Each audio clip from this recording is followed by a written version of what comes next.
This first exercise I call Rebound Eights. There's a lot of different names for the exercise. 8 on the hand is the most obvious because you're playing 8 right hands and 8 left hands. You just go back and forth. You're going to see this exercise. It almost seems like a no-brainer.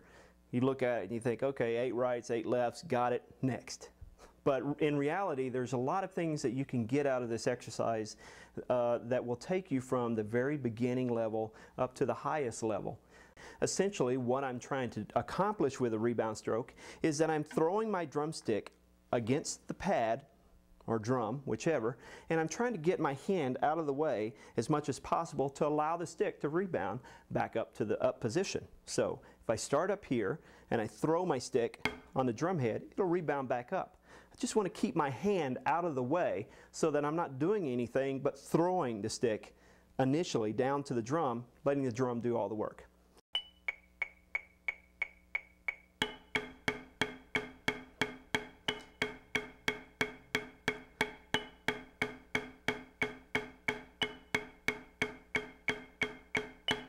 Now what you'll notice as I play is the stick is traveling straight up and down, or as much as I can make it travel straight up and down. The other thing is that the height of rise on every single stroke is exactly the same. Whether I'm playing my right hand or playing the left hand, you should see those strokes pretty much level. The other thing that's very important is that you listen to the sound that you're playing when you're playing on a drum or a practice pad. You should be getting exactly the same sound out of every single stroke that you play on the pad. Now I'm going to move the tempo up to 120. We're going to play the same rebound strokes, 8 on a hand at 120.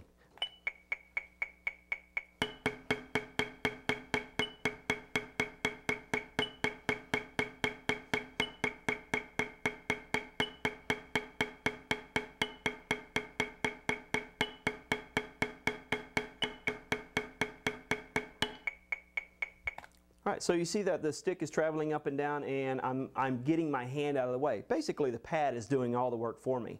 All I'm doing is throwing the stick against the pad and it's bouncing up, just like if I had a tennis ball or a basketball and I was dribbling that ball. With a traditional grip, it's a little bit different. Make sure that you're having the same concept in the left hand, but the left hand is turning this way rather than this way. So if you're a traditional grip player, which I grew up playing match grip, if you're a traditional grip player, you want to make sure that we're isolating that and not pumping the arms. Listen to 8 on a hand at 120 now with traditional grip.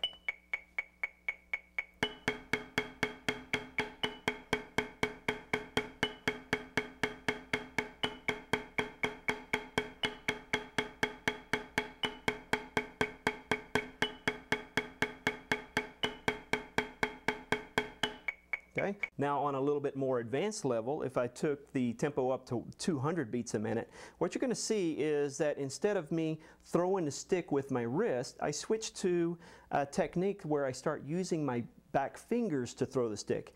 Really at this tempo, I could play that with my wrist, but in reality, the faster that you go, the more smaller muscle groups you need to use so that you can control the action better. Okay? Watch my hands as I play the same exercise at 200 beats a minute.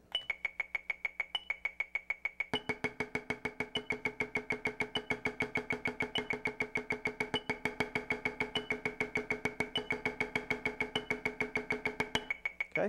So you see what I'm doing here is I'm using my back fingers to dribble the stick.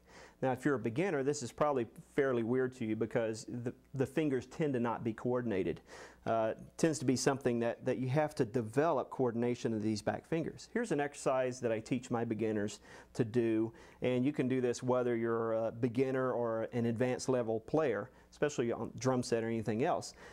Take your fingers and slap the back of your palm.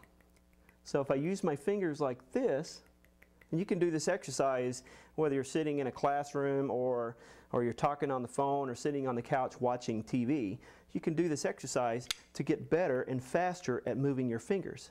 So that way when I go back to the drum, I can use my fingers to dribble the stick instead of trying to play that with my wrist. And you see that all the time with drummers. If you're using a traditional grip, There's so many different variations on how teachers teach the traditional grip. I won't really get into a whole lot here, but you're going to wind up using the first finger, the index finger, and the thumb to dribble the stick. So instead of this type of motion, where the back fingers are pushing the stick into the palm of the hand, we're going to have this kind of motion. So I can use my thumb and it pushes the stick down on each stroke, or I can use my first finger depending on the speed that I'm going. A lot of times at this tempo, what I like to have my students do is 16 on a hand, just because it lasts a little bit longer and you can get a little more finger action out of it. So this is 16 on a hand.